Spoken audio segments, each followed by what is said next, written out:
اللهم صل على محمد وعلى آل محمد كما صليت على إبراهيم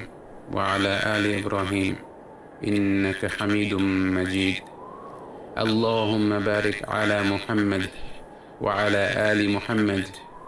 كما باركت على إبراهيم وعلى آل إبراهيم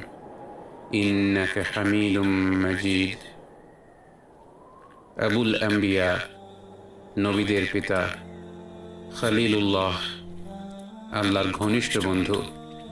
ইতিহাসের এমন এক ব্যক্তি যিনি ইসলাম, খ্রিস্টান ও ইহুদি তিনটি ধর্মেই সম্মানিত। যে ব্যক্তি মুসলিম জাতির পিতা, যার বংশধরদের মধ্যে থেকে আল্লাহ বেছে নিয়েছেন বহু নবী রাসূল